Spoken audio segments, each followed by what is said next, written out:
as a fire may burn a whole forest, burn to the root my desires. How shall I seek thee, Lord my God, with every breath I breathe? How shall I seek thee, Lord my God, with every breath I breathe? Just as a fire may burn a whole forest, burn to the root my desires. Just as a fire may burn a whole forest, burn to the root my desires. How shall I serve thee, Lord my God, with every breath I breathe? How shall I serve thee, Lord my God, with every breath I breathe? Just as a fire may burn the whole forest, burn to the root my desires. Just as a fire may burn a whole forest, burn to the root my desires. How shall I worship thee, Lord my God, with every breath I breathe? How shall I worship thee, Lord my God, with every breath I breathe? Just as a fire may burn a whole forest, burn to the root my desires. Just as a fire may burn a whole forest, burn to the root my desires. How shall I love thee, Lord my God, with every breath I breathe? How shall I love thee, Lord my God, with every breath I breathe? Just as a fire may burn a whole forest, burn to the root my desires. Just as a fire may burn a whole forest, burn to the root my desires. How shall I love thee, Lord my God, with every breath I breathe? How shall I love thee, Lord my God, with every breath I breathe?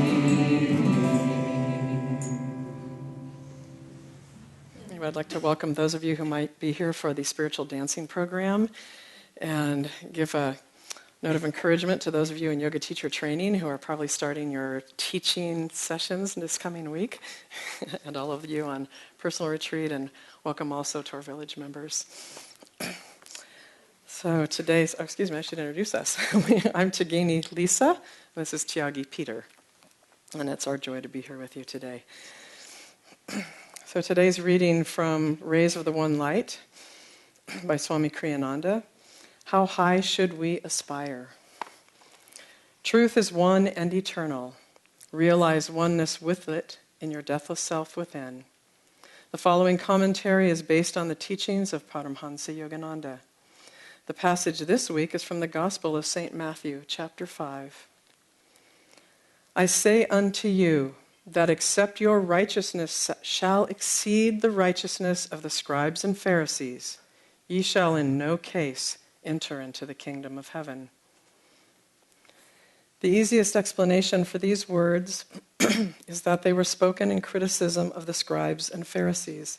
Excuse me. I'm going to start that over. The easiest explanation for these words is that they were spoken in criticism of the scribes and Pharisees, particularly since Jesus was often verbally attacked by them and stood up to them fearlessly. However, it wouldn't have been much of a challenge to the disciples who aspired to spiritual perfection to tell them, don't be like those who lack any such aspiration. Jesus, in fact, says only a few verses later, be therefore perfect, even as your Father which is in heaven is perfect. What Jesus was referring to here, then, was the self-righteousness of the priests. Don't seek perfection, he was saying to his disciples, in the image you project towards others. Don't be satisfied with goodness born merely of ego definitions. The highest virtue is to transcend the very thought of personal virtue in the realization of God alone as the doer. Before this realization, Even the thought, I am kind or I am truthful, is self-limiting. As it says in the Bhagavad Gita, the 7th chapter, yet hard the wise Mahatma is to find, that man who saith, all is Vasudev. Thus, through Holy Scripture, God has spoken to mankind. Om, Om, Om.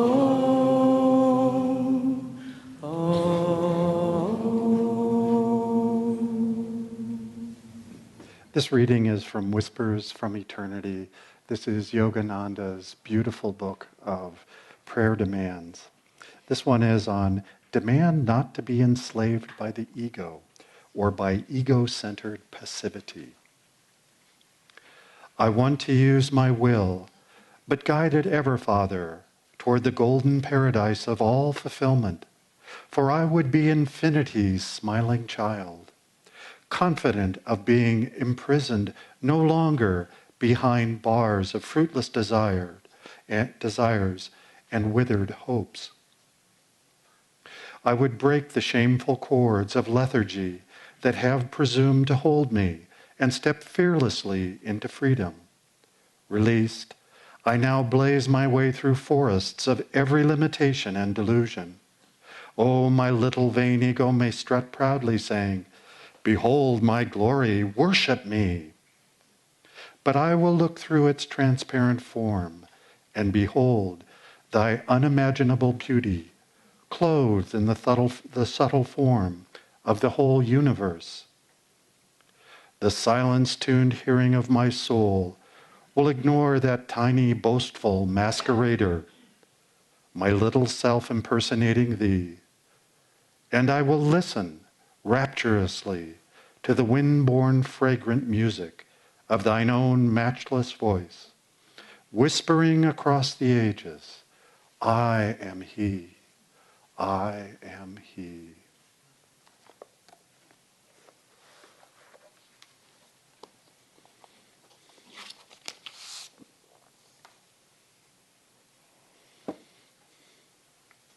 This morning as we were meditating together, I could feel that here together in meditation, celebrating God and the Masters, that their presence is here in the room with us, and that the air itself is crackling and electrified with their presence. And that for all of us, if we concentrate and are receptive, our very atoms begin to hum and resonate with that song of eternity that they're constantly chanting to us, constantly infusing into our consciousness, helping us transform, helping us change. You know, I thought for Sunday service, this is a perfect time for all of us to let go of the things that limit us, our thoughts about the past, issues we have dealing with the future. Many of us have busy lives. This is a time to let go of that and be alone and still in our minds with God. I guarantee all those things will be there in an hour. And this is a time to let God infuse us, to saturate us, and change our consciousness. You know, I was thinking back a number of years that I think this was back way when I was in college, that I met a young woman who was doing some service work. Once a week she would go help someone with their reading skills. And in talking to her about it, she said, oh yes, this is a big program. It's part of what they call Each One, Teach One.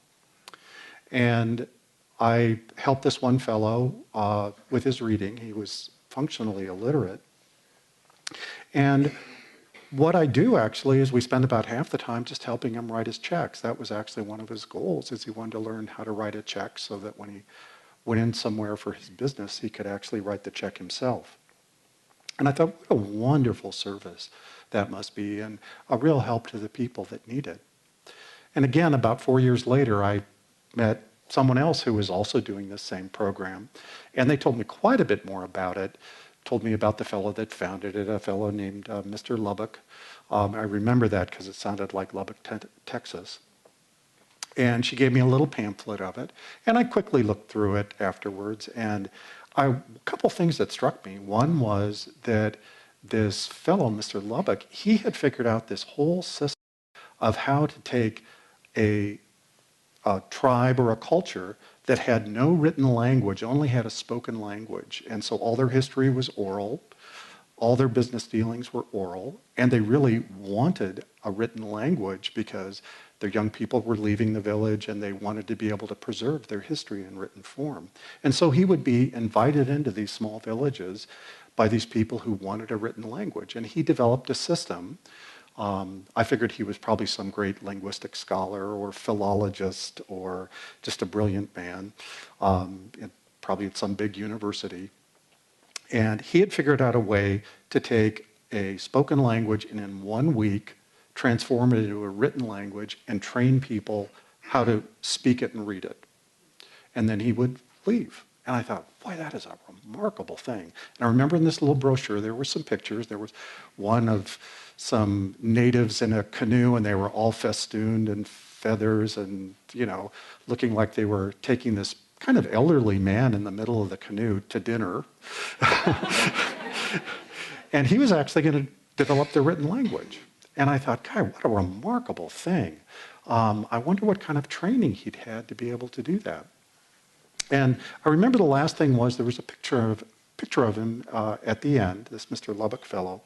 And I remember he had really wonderful eyes. In fact, he had sort of this twinkle in them, like everything was a big inside joke. Like he knew the answer and he was sort of waiting to tell you what the punchline was. And that's the last I thought of it until probably about 8 years later, I was here at Ananda, and Swami Kriyananda was talking about a Lutheran minister that he had met that he said was an extremely saintly man. And one of his spiritual practices was to constantly remember God. And his life was having this inner conversation with God. And I thought, boy, that sounds wonderful. That's how we should all live. And he talked a little bit about, he got to take the fellow to lunch after his talk and spoke with him a little bit. And I remember thinking, what a remarkable way to spend your life. Here was this Lutheran minister, shepherding to his flock, and his thoughts always on God. And I remember thinking about this fellow. His name was Frank Laubach. And I actually found in a used bookstore a copy of one of his books on how to remember God throughout the day, and was reading through it, and I looked to the back, and there was the same guy again, Mr. Lubbock. Well, it wasn't Lubbock, it was Laubach.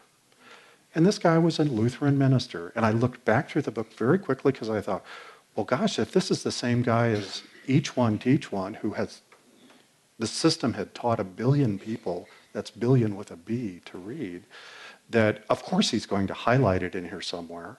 And I looked through it, and at the very end, there was a brief mention of it, where he was giving acknowledgments and he was thanking people for the Each One Teach One Foundation that he had founded.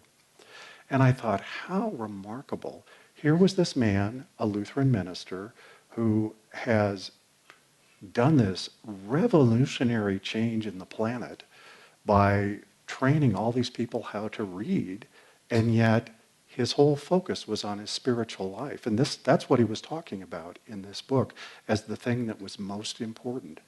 And it occurred to me in that moment, how could someone do something so profound for the entire planet? Well, of course you couldn't do it with your mind. You'd have to do it with God's power.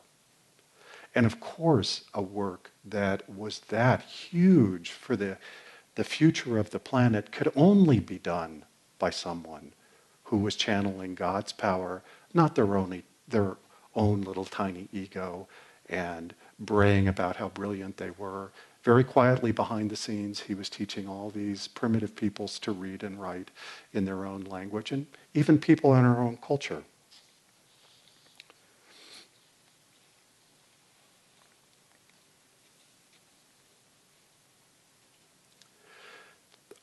I think for all of us as devotees, we realize early on that part of the process of God realization will be letting go of our ego. The things that define us, the ideas of who and what we are.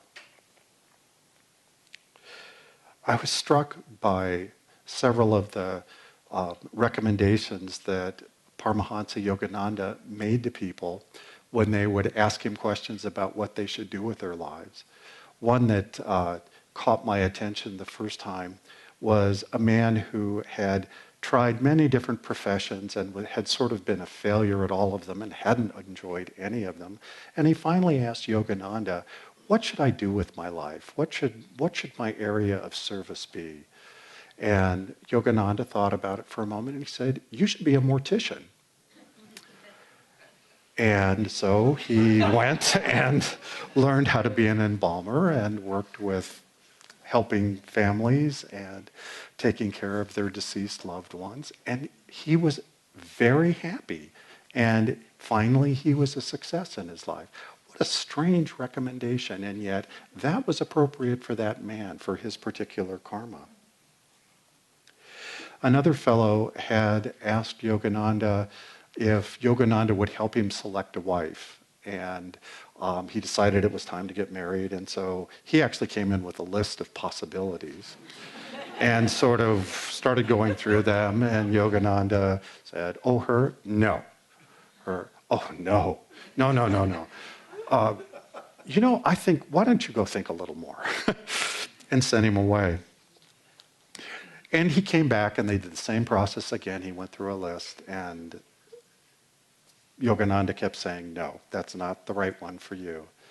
And finally, the fellow was sort of sitting there and he looked around the room and his eyes clapped on the plainest woman in the room. And he said, well, what do you mean? I should marry her? And he looks over at her and he says, that's the one for you. And the guy sort of stormed out and then realized, well, my master, my guru has said this is the recommendation, well, I'll get to know her. And it turned out she was a delightful person, and he fell madly in love with her and had a very happy marriage.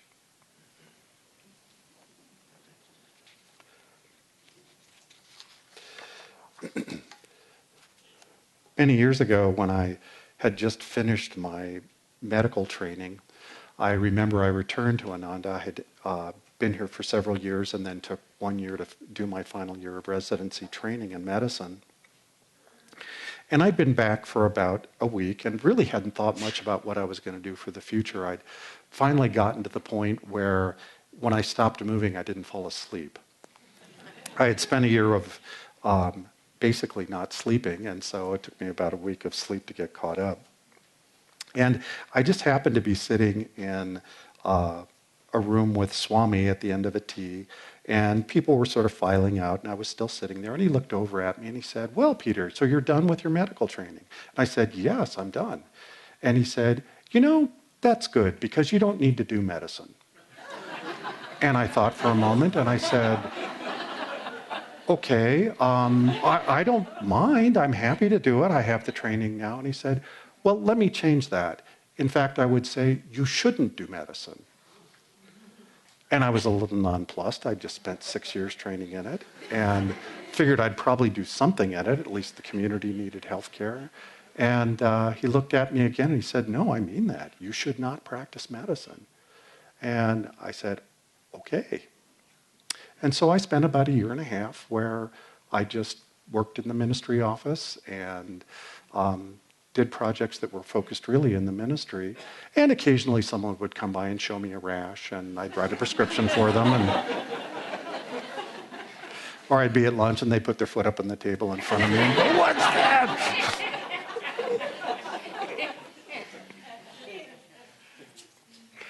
And I actually had some very humorous experiences with this. A friend of mine from medical school called me this was about 6 months later, called me up and said, oh, this place I'm working, we're doing physical exams for the Air Force and all our medical providers just quit, all our physicians just quit.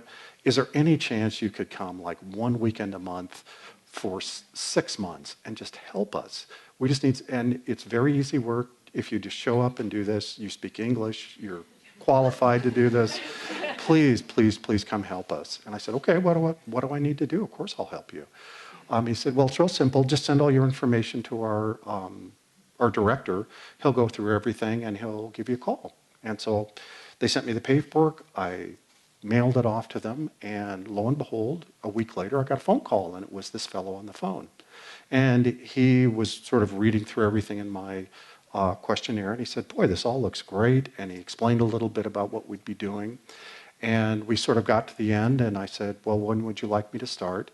And then there was this very strange pause, and he said, you know, I've never done this, but I don't think you should come and do this. And I said, I'm sorry, I thought you guys were really desperate for help. And he said, we are. We need people right away. And I said, well, I can start right away. And he said, well, no, that's not it.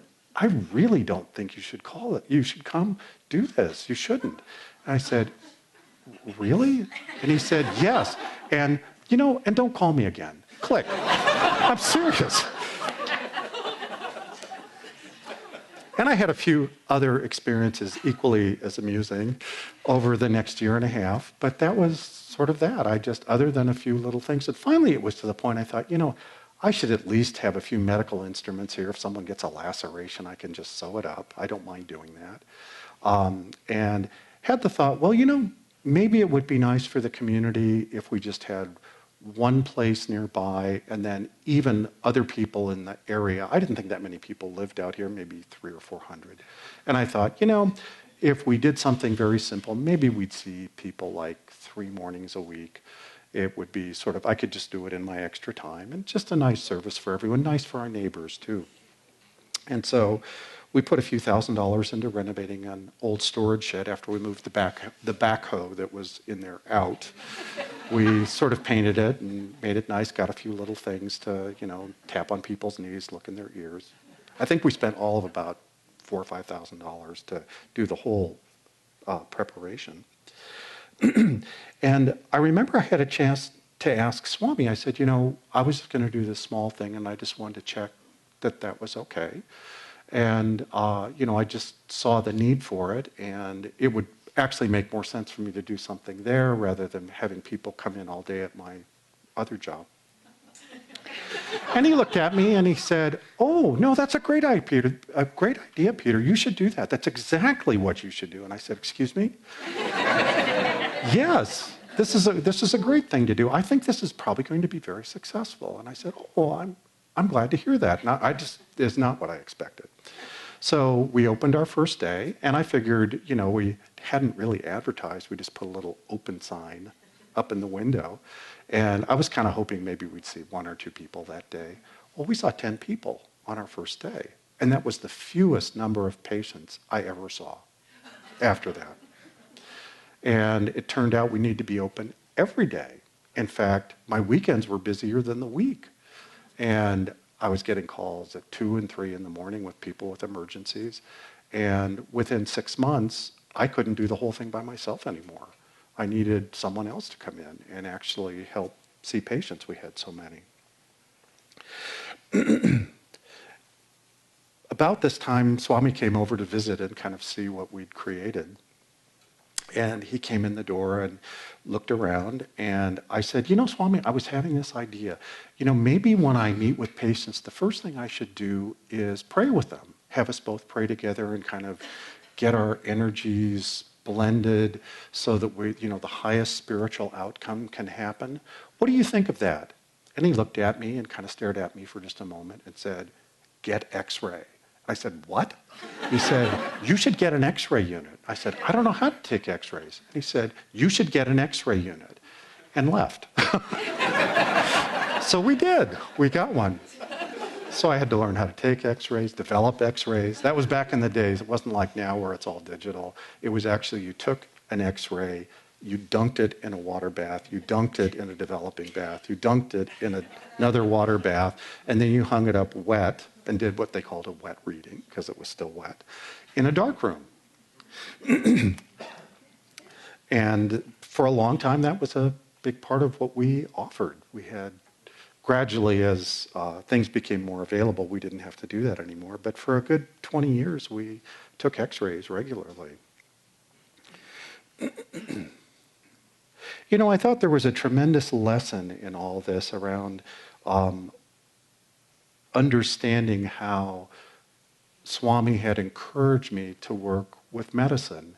And I realized fairly soon after we had opened our clinic, and he'd been very encouraging of me to do it, that really what he was talking about when he said, you shouldn't practice medicine, is he was telling me, in your current state, where you're defined by medicine, you've just spent a year in the medical milieu in a hospital, where all you see yourself as a doctor, you really shouldn't practice medicine. You should be a devotee. But as soon as I'd been a devotee for a while and sort of lost that identification, then it was safe for me to go back and practice medicine. And of course that's what I should do. I had the training. I was happy to serve people. There was a tremendous need for it. But I could do it with the right attitude. One thing that I have heard from other devotees on the path, and I certainly have felt this myself, is what do we do if we don't feel in a certain situation that our ego is strong enough? Or we feel that because of things that have happened in our past that we're not strong enough to be a full-fledged devotee because our egos maybe aren't intact enough or strong enough to let us grow spiritually. I remember having this conversation with someone who'd actually asked Swami directly about this, where they'd said, I feel like sometimes my ego isn't really intact enough to be a good devotee. How should I deal with that? And the first time they asked that, Swami said, love God. That was his answer. It wasn't go get psychotherapy. It wasn't go write down everything that's wrong with yourself and, figure out how you're going to correct that. He just said, love God. And this person actually wondered, well, maybe he didn't understand my question exactly right. I didn't explain it very well. So several years later, they asked the exact same question again, and he looked at them and he said, love God. I thought that was a tremendous insight into psychology for the devotee, that really our focus should be on our aspiration. We all have limitations from the past that we're overcoming. We all have things and habits that have been holding us back. And rather than focusing on those things and sort of like playing whack-a-mole, trying to knock them all out or keep them out of the way or hold them all at bay while we're trying to get on with the spiritual path, really the recommendation that Swami and Yogananda had for us is to stay focused on our aspirations. Swami said this very clearly once. He said, if you're going to have any definition at all to yourself, define yourself by your aspirations. Don't worry about the past. Don't worry about your gender. Don't worry about your race. Don't worry about anything else that defines you. Be concerned about who you are becoming, because that is all that matters. And then your ego gradually just loosens its hold. It realizes it's not needed anymore. And bit by bit, it will relax and recede. And you become the devotee. You become the soul that you're destined to be. Well, how do we do this? How do we overcome? How do we transcend this hold the ego has on us? And fortunately, this has been well described for us. The key thing first is to meditate regularly and meditate with devotion. Meditate with great love. The secret transformation that has to occur in all of us is being assisted by God's grace, is being helped by the Guru's loving concern for us. And we don't have to worry about all the details of this transformation. God himself will help us with that change.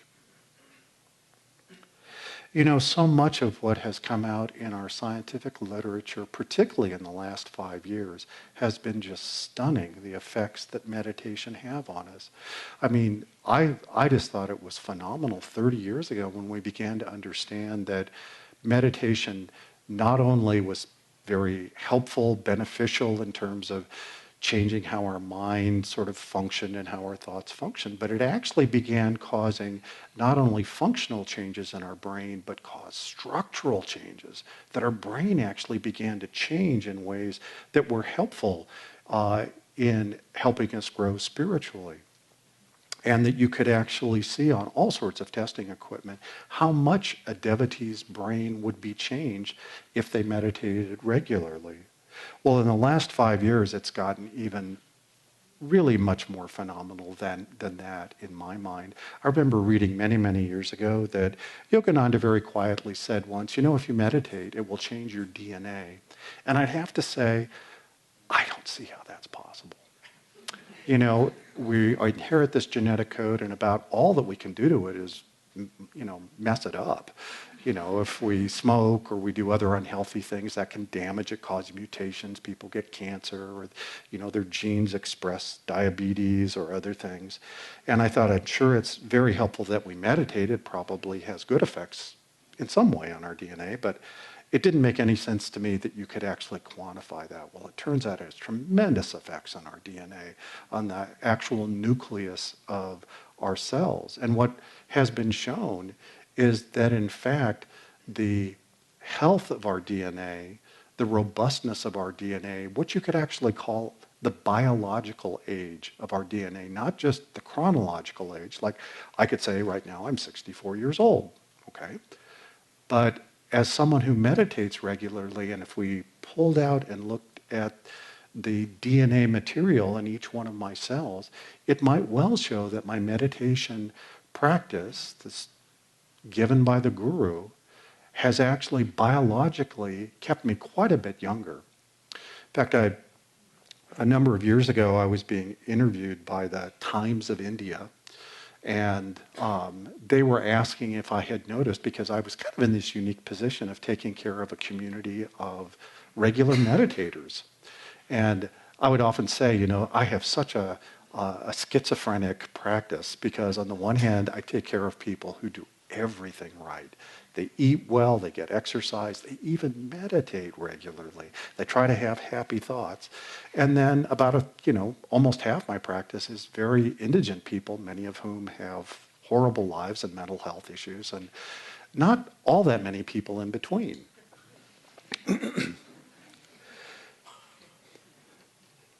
And they asked if I had noticed anything unique about this community of meditators. And the first thing that occurred to me was, I've noticed that people's physical health seems to be about at least 10 years younger than you would expect. Someone comes in and it says they're 55 years old, they look 45 or they look 40.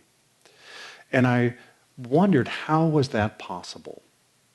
And now we know part of the reason that happens is the profound effect that meditation has on the very genetic material that makes up our cells. Keeps it healthy, keeps it from mutating, keeps it young, plastic, and reproducible, so that our physical cells help support the process of our God realization and keep us healthy well through life, so that our mind and body, as Yogananda would say, are prepared for God realization.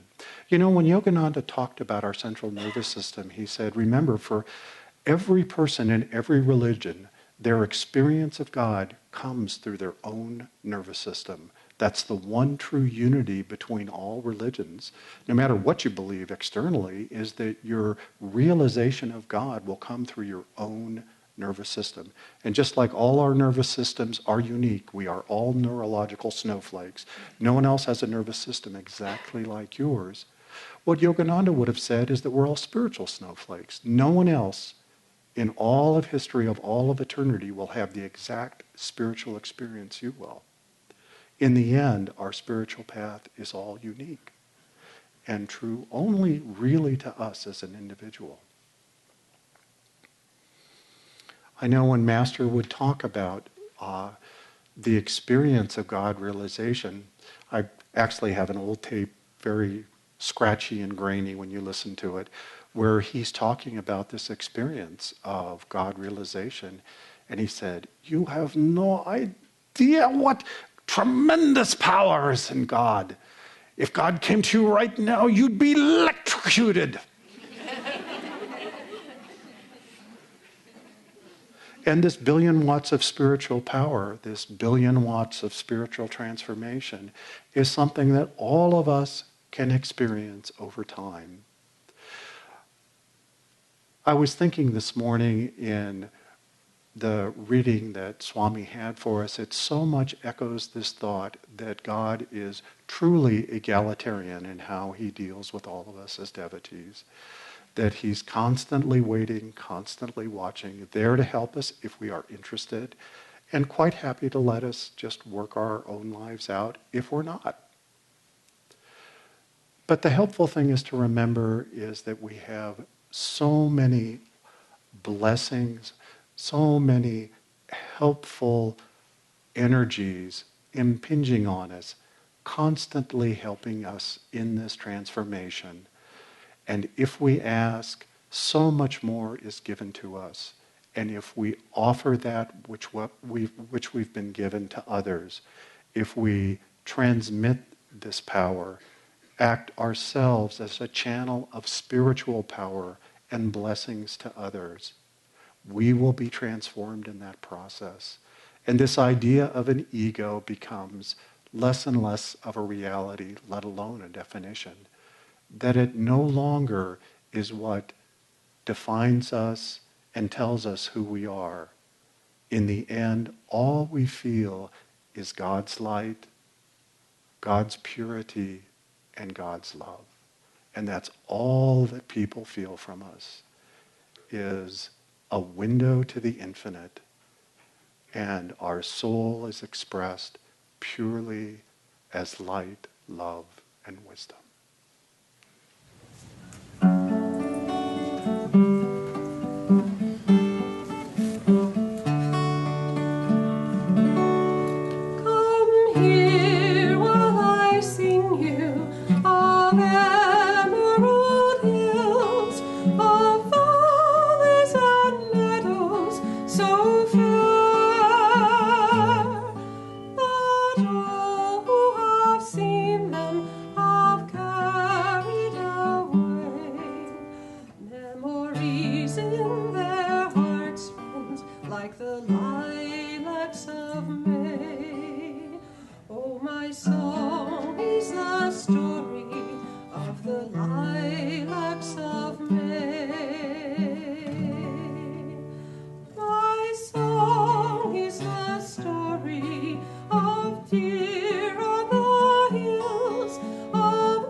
My song